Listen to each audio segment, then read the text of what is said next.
Welcome to the channel, everybody. I come to you from the southern highlands of Iceland, and we are just setting off on a hike to what should be a promising peak, a beautiful outlook over this area that you can see around us. Very much looking forward to it. It's a location that I've never been to before, but I've been told by my good friend Thor, walking off in the distance, that it's a promising location. As it stands, it looks like we could be in a very good position for some epic light. But you never can tell. How many times on this channel have I sworn there's going to be light and nothing happened? But we'll see. We've just had some food, we've had some drinks, and now we're going to set off on this moderate hike. I think about 4 kilometers, but very much looking forward to it. So join me and we'll see what we can shoot.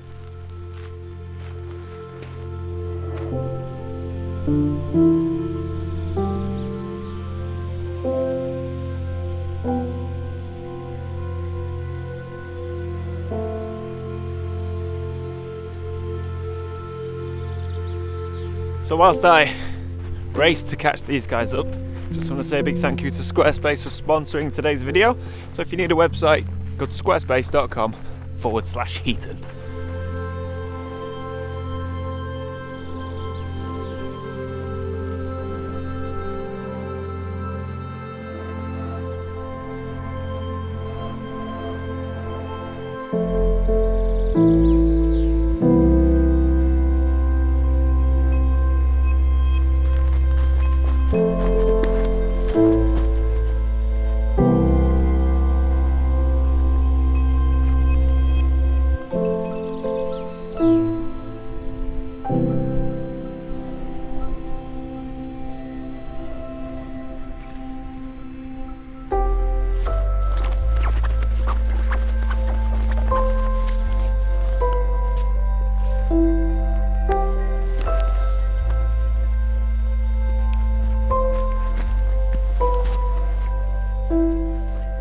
Quick update. Definitely looks hopeful in terms of the light. We are an hour and a half from sunset, and there's already colour in the sky. There's been colour in the sky for a while. Also, me and Adam Gibbs, who is a couple of hundred yards ahead of me, accidentally took the wrong path.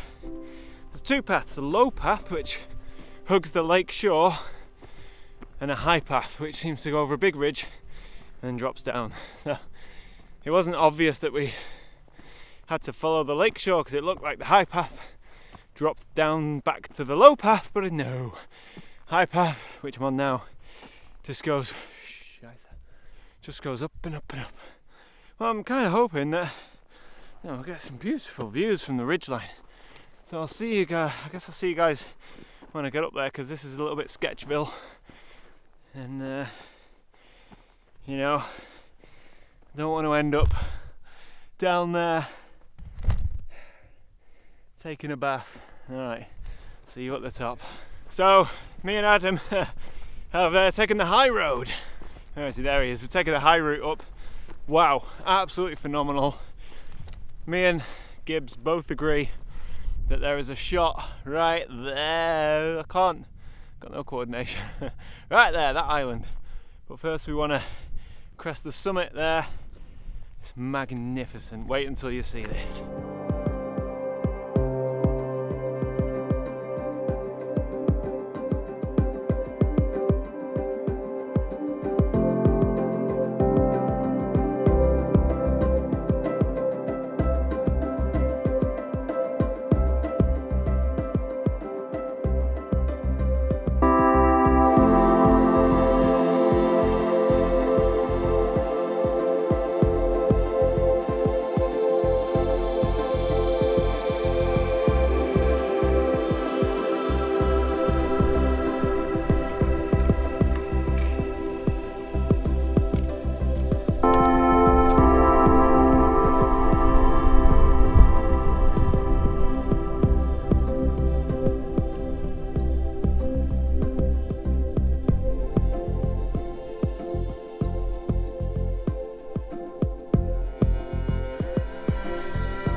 So it's absolutely gorgeous up here. Once we've come onto this ridge line that you can see behind me, it's just, the views are outstanding. Now, the first shot, which I'm just doing now, is one that I wanted to grab quickly. I saw it immediately, and it's just a very simple scene, a shot of these two islands here. Very straightforward, looking straight down on the islands. Super simple. I wanted to get it done quickly, get it out of the way. It's just, I don't know, there's something about it. I think it's the shapes, it's the flow, it's the fluidity of them that really caught my attention. The mountains, f11, 2-second exposure, ISO 160, no filters, and a 2-second timer.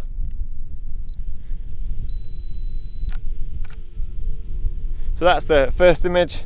Simple, straightforward. Wanted to get it in the bag because it was so easy. And now I'm going to go and see Mr. Gibbs, who's somewhere along this death-defying ridge, which actually makes me a bit nervous. Cross the ridge and get onto the other side.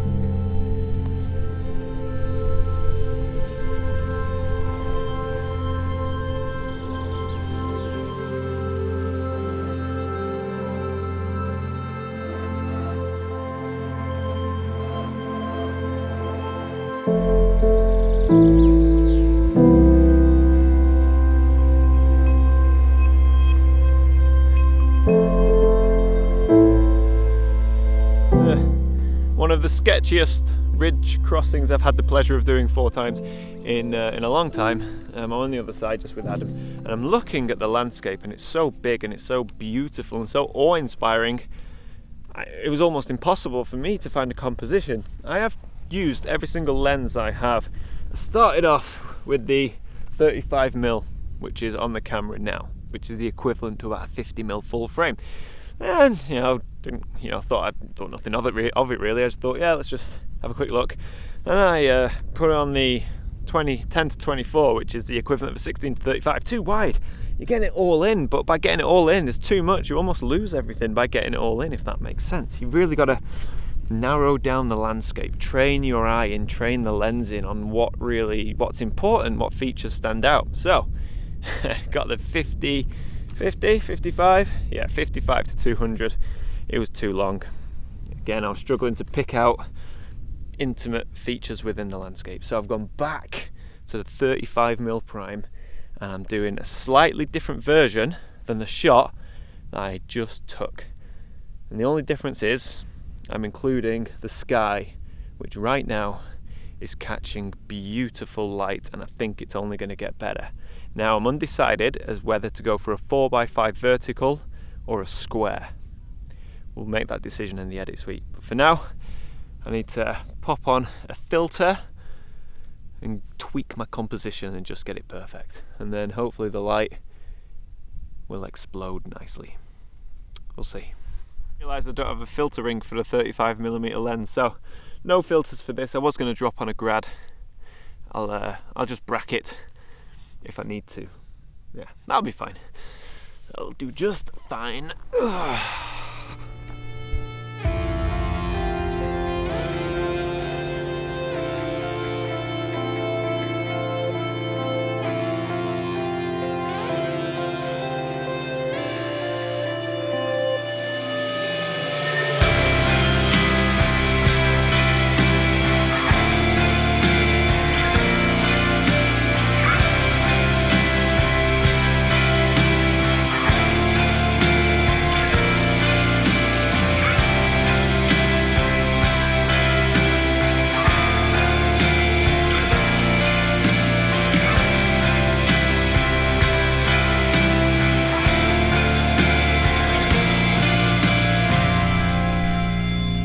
So the sky in front of us is just glowing. It's intense is the word, and I've stuck with the same composition because the light is happening all around us, but I really feel this is the one that interests me the most, the one that speaks to me the most, the one that caught my eye the most. So I don't have a graduated filter, so I am having to bracket. So my first shot, f11 focused to infinity. I'll take that again because I didn't have a 2-second timer because this camera loves to reset itself. I could do with another Fuji upgrade. Okay, so 2-second timer, exposing kind of 80% of the image, you know, shadows, midtones, and now I'm just going to drop the exposure to capture as much detail as I can in those highlights. And just to be safe, I'll go for one more. And you know, I've shot this scene probably 5 or 6 different times as the evening has progressed and as the lights changed.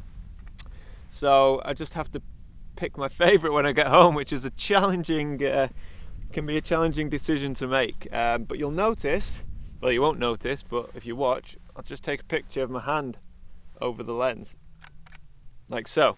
And that is so that I know that between each hand shot, that group of images, you know, whether it's 1, 2, 3 or 4 or whatever, they all belong to one another. Otherwise, I open Lightroom, you know, I've got 100 images that when you look at thumbnails all look quite similar. It just gives me a headache. So after each group of images, quick shot of the hand, and it's like a bookmark.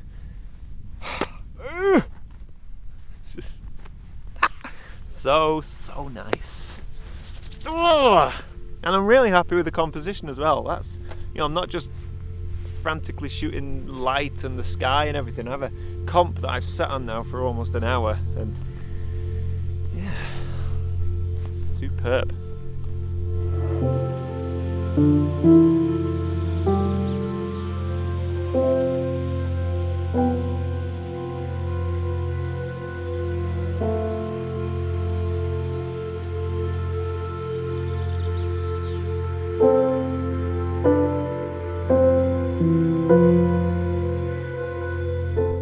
So I hope you enjoyed that image. That was the light at what I thought was at its best. The light's all but gone now, and it's getting cold, so soon enough we'll be packing away and heading down. But you might be wondering why I don't have my film camera, and it's all a bit confusing really, and I suppose this is one of the downsides of YouTube. Basically we're halfway into the trip now, believe it or not. I don't want it to come across misleading. You might notice my beard's a bit longer, but we're halfway into the trip and I've shot a ton of film and we've had some incredible moments, beautiful moments, and I've been sort of taking some chances and shooting all of it on film, or most of it on film. But I get home from this trip like 2 days before I need to upload this video, and I can't get the film developed in time, so I wanted this hike just to be with the X-T3. I mean, it's a great camera and it's lightweight, it's good for hiking, but the truth is I needed a video in the bag that I could upload when I get home. So yeah, I guess that's one of the downsides. I would have loved to have shot this on film. It would have been perfect. Bit of Provia 100 or something.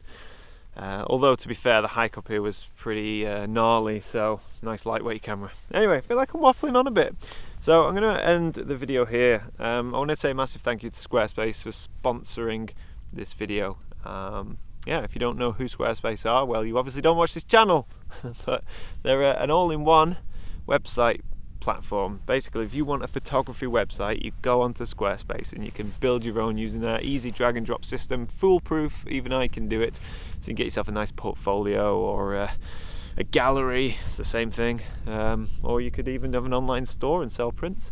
So yeah, go to squarespace.com/Heaton and give it a free try. And if you like a free trial, use the offer code Heaton and you'll get 10% off your first purchase, which is very kind of them, very, very kind. So yeah, are you happy? That was a thumbs up. Excellent, mate. We've had a cracker. All we've got to do now is the ridge of death, survive it, and then we're down and back to the van and then go and set up camp. So I'll call it a night. I do appreciate you watching, and if you've stuck around this far, thank you as always. And if you stuck around this far and you're not a subscriber, what are you doing? Either get out or subscribe. Right, bye now, bye. I'll get myself into trouble. Bye, bye, bye, bye.